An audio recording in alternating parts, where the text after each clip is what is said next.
दर्शक हो, आता पाहणार आहोत एक महत्त्वाची बातमी।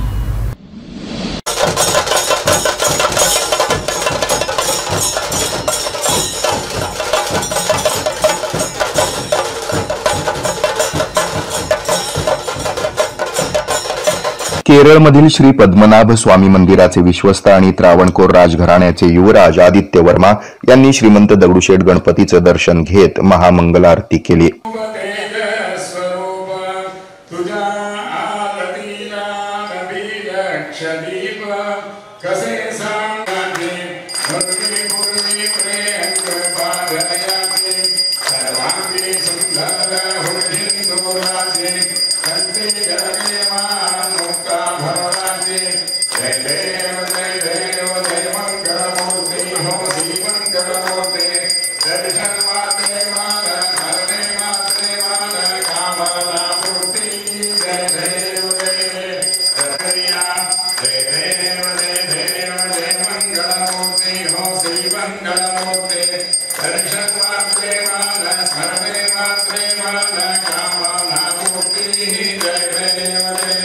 श्रीमंत दगडूशेठ हलवाई सार्वजनिक गणपती ट्रस्ट आणि सुवर्णयुग तरुण मंडळाच्या वतीनं युवराज आदित्य वर्मा यांचा यथोचित सन्मान यावेळी करण्यात आला।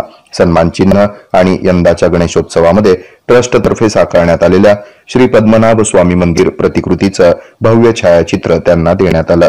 यावेळी ट्रस्टचे अध्यक्ष सुनील रासने, कोषाध्यक्ष महेश सूर्यवंशी, सिद्धार्थ गोडसे, अजय मोझर यांसह पदाधिकारी आणि कार्यकर्ते उपस्थित होते। ट्रस्टच्या सर्व उपक्रमांची माहिती यावेळी त्यांनी घेतली। युवराज आदित्य वर्मा यावेळी म्हणाले की महागणपती दगडूशेठनं स्वतःच मला येथे आमच्या कुटुंबासाठी, आमच्या लोकांसाठी आणि सर्वांसाठी आशीर्वाद घेण्यासाठी बोलावलं।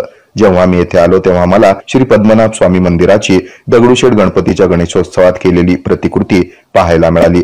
मला खूप आश्चर्य वाटलं आणि ती खूप नीटनेटकेपणानं तयार केली आहे। या सुंदर उपक्रमासाठी मी मनापासून कौतुक व्यक्त करतो। ट्रस्टचे सर्व विश्वस्त आणि काम करणाऱ्या लोकांचं आभार मानतो आणि मी प्रार्थना करतो की महागणपती विघ्नहर्ता सर्वांचं रक्षण करो। नमस्ते, I am Aditya Verma from Thiruvananthapuram, Travancore Royal Family, trustee of Sri Padmanabha Swami Temple, and I feel blessed to have come here and to have a good darshan. I feel that Mahaganapati himself has brought me here for blessing me and my family and my people, everybody. So when I came here, I saw a replicate of Sri Padmanabha Swami Temple's picture. Very surprised, and it was very neatly done, and I truly appreciate the gesture that made the picture here, and I thank all the trustees and all the people who have worked for it, and I pray to God to bless all the people here and all the people in this world, blessed by Mahaganapati Vigneshwara. Vigneshwara means he will keep away all our victims. Let that be, and I thank you once again for inviting me. God bless. यावेळी श्रीमंत दगडूशेठ हलवाई गणपती ट्रस्टच्या वतीनं पारंपरिक ढोल, ताशा आणि केरळ वाद्य चेंदा मेलमच्या सुरेल वाद्य वादनात त्यांचं स्वागत करण्यात आलं। या बातमीचं संकलन केलंय संजय कुलकर्णी यांनी।